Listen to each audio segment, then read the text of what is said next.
Welcome back to the Cabbage Patch. I'm Dad.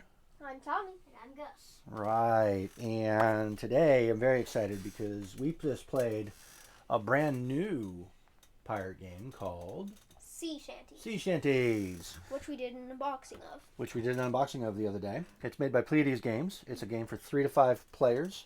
It's supposed to be played in 45 to 60 minutes. I'll have to look at the timer and see how long it took us to take. And it's technically for ages 13 and above. Go watch that video as well. Yeah, go watch that video as well. We'll put a link, maybe. If there's not a link somewhere up there, we didn't do it. Yeah, I'll put a link in the description. It'll be fine. So there'll be a link in the description to the review. There'll be a link in the description to our playthrough.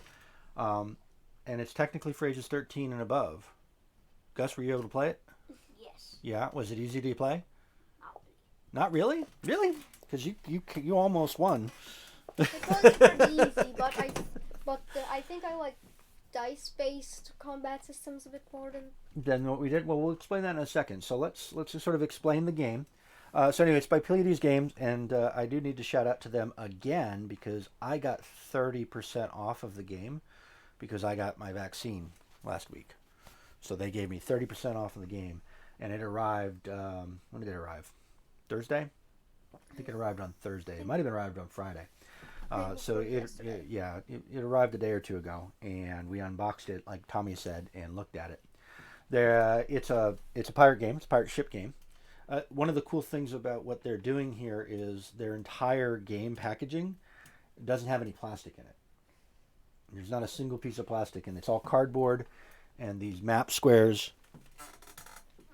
are made of cloth, sort of like a pirate map. So they're kind of fun. And all the tokens are made out of wood and some cardboard.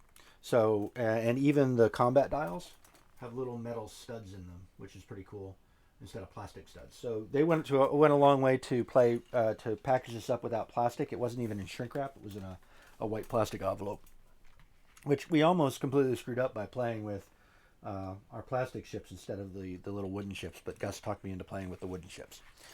So it's a pirate game.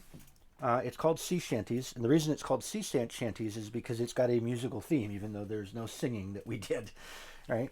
So the object of the game is to collect these ballad cards, and for a 3-player game, there's only 4 of them, and the ballad cards have titles, so it's the Ballad of the Carouser, and there's a cool little poem, Parley and party and tankards to clink, through moon and sun her sorrows will sink, remember the carouser, who will steal what allows her, till there's no more grog in canvas to drink. And canvas is the name of the world. It's the canvas sea, which is a play on the fact that these are our words. So each of the ballad cards that you win throughout the game are worth victory points, and those are listed in the bottom of the card here. So this one's worth 4. And then throughout the game, you're also trying to collect, do you remember what these are called? melodies.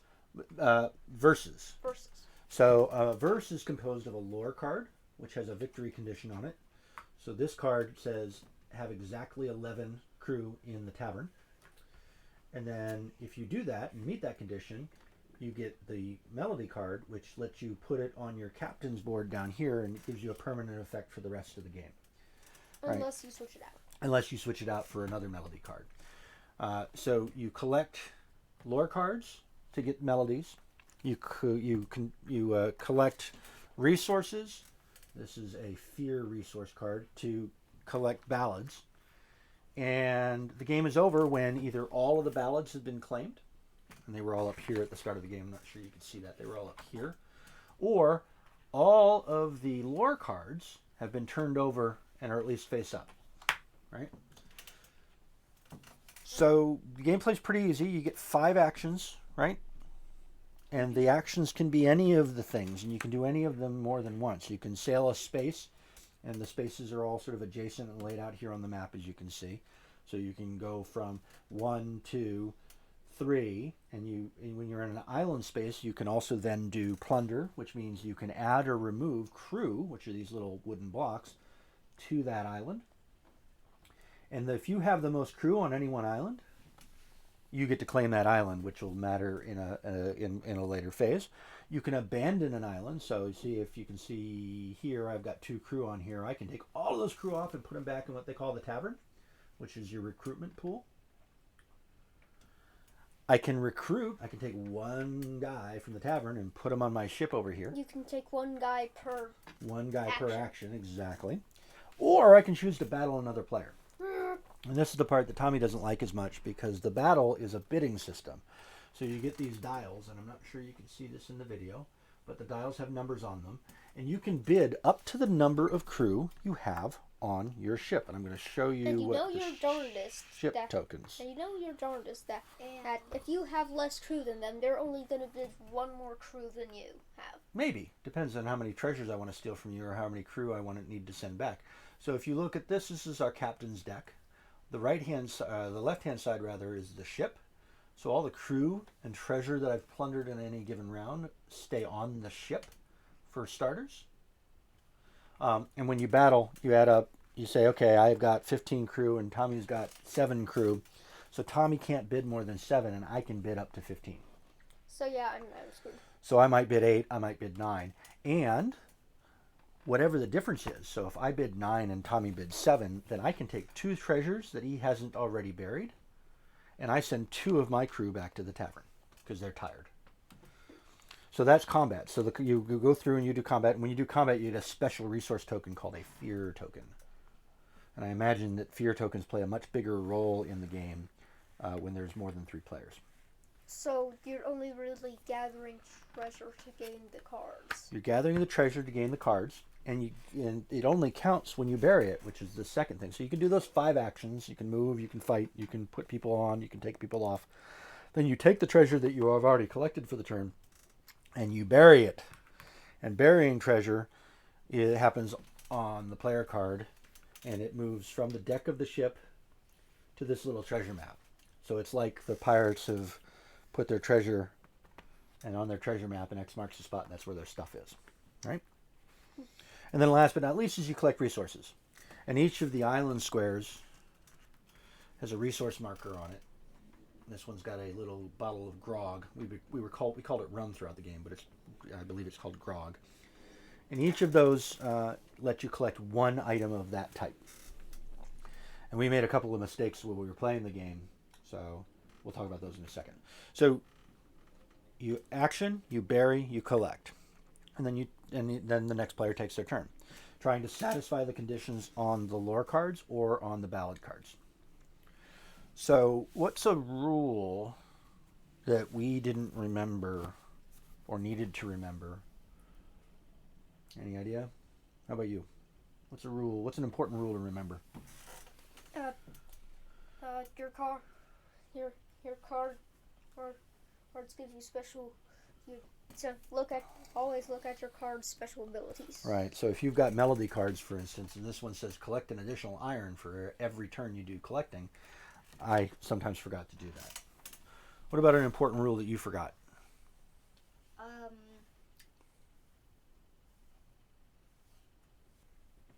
So there are no rules you didn't remember? No? Don't tell me, tell them. All right. A rule that I forgot or didn't realize, there was actually a couple as we were playing, we figured out these tokens, we ran out of them, and I didn't realize you could turn them over, and it was 3 of a kind. So we were stacking up tokens and trying to figure out how to keep enough tokens available for us. I ended up taking player tokens out of the other bag, and then I finally realized that if you have 3, you just flip it over and that counts for 3. So that's one thing I forgot. The other thing I think I forgot is not being, how you have to be right next to somebody to fight. You can't be on the same space. So if a wind token brings you into the same square, you can't fight there because you can't technically occupy the same square as another ship unless you have a special ability. Each character gets 20 total crew, 5 of which hang out in the tavern until you recruit them. All right, so we've talked about the rules. We've talked about the rules that are important to remember. I mean, you score it by claiming islands, so each island counts for a victory point. Each lore card counts for a victory point, and then each of these cards has a victory point total down here in the bottom right, and it's called renown. That's the victory points. So the idea is to be the conquistador or the carouser, and that's it. It's actually a pretty straightforward game. It was a lot easier to play than I thought it was going to be. The only thing I screwed up was not remembering that the tokens had two sides. And I think that's it. Did you like it? Yeah. Yeah? Yeah. What did you like about it? What's your favorite part of the game? The fact that you can stock up dudes is just satisfying. Stocking up dudes is satisfying. What about you? What was your favorite part of the game? Well, you already told us that you didn't like the combat. The canvas map. I think the canvas map's actually my favorite part of the game too. I think the canvas map's very cool. So I liked it. So we played like 3 other pirate games so far. Where do you think this stacks up in them between Pirateer and Cape Horn and what was the other one? Caribbean. Did you like it better or worse than Caribbean? It's kind of worse. Okay. Better or worse than Caribbean? Worse. Okay. Pirateer? Pirateer is my all-time favorite. Pirateer is your favorite pirate game. Okay. So not as. How about Cape Horn? That game was quick, but I I didn't really like the mechanics of it. Okay. Cape Horn is a little bit over this. It's a little bit over this. Okay. All right. So if you were going to give it a number of cabbages, how many cabbages would you give it? 2. 1. You're going to give it 1? 1. 1? I think 4 is a pretty. I really liked it. I think I'm going to give it 3. I really liked it. I thought it was a lot of fun. It is a little older for you, and it is about the right age for you. Got 5. So we're going to give it 5 cabbages. And And anything else? Don't tell me. Tell them.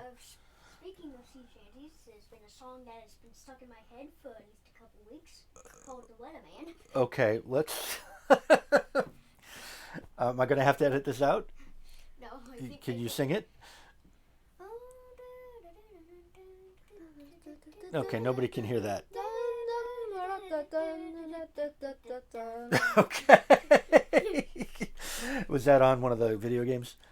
No, everybody. It's like so popular. Oh, okay. Well, I have no idea what that is, so you'll have to let me listen to it after I we're think done it's with like the a review. classical shanty. Yeah. I think it's like a real shanty. Okay. Well, we'll listen to it after we're done with our review. All right. So I really liked it. I gave it 3. You each give it 1. You give it 1. I'm going to play it again. I'm sure we should play it one more time to be sure about that score. And that's it. Right. I thought the mechanics were actually really easy. Once I understood how the tokens were supposed to be used, I thought that was pretty cool. I do love all of the components. The components are beautiful. And I really like getting 30% off too. That also made it very cool. So the components are cool. The cards are very pretty as well. So they're really nice looking, and they have interesting stuff on them. I kind of wish we did more with the musical thing, other than the fact that these are ballads and those are verses. But beggars can't be choosers, as it were. So 5 cabbages, and that's it. Anything else on anything else? Yep. What? You guys are gonna notice that I didn't get any. You didn't get things or any melodies. That's right. Yeah. But so what was the final score? You won. What was the final score, though? Both me and Gus were at 7, I think. All right. So you got a 7, and you got a 7, and I got a 9. Why did I get a 9? Because you had the. Because I decided to try to win sea battles instead of collect resources. So that could be the tipping point. So no, you didn't get any any melody cards, but both Tommy and I did, and you could have. And I think we may have not paid enough attention very early on to victory conditions, so there might have been an opportunity for you to get cards. So when we play it again, we'll pay more attention to the victory conditions on the cards, so we make sure we get it. I'm happy since I got this. You did get a ballad, so you did get a ballad. So it wasn't like you didn't get any. You got a ballad. The ballads are cool. So that's it. I liked it. You guys didn't like it as much. We'll play it again to see if we can correct that. And thanks to Pleiades Game for the discount code. It was awesome. Thank you. Do you want to do the outro? Subscribe, like, hit that bell, Tommy. Leave a comment if you wish. Eat plenty cabbages. And that's it. And not us. And not us. Yeah. So you want me to say that? Okay. So that's and maybe it. some limes to prevent scurvy. You know how it is on the ocean. Yeah. You know how it is on the ocean. There's a lot of pirate games out there. All right. Well, thanks so much.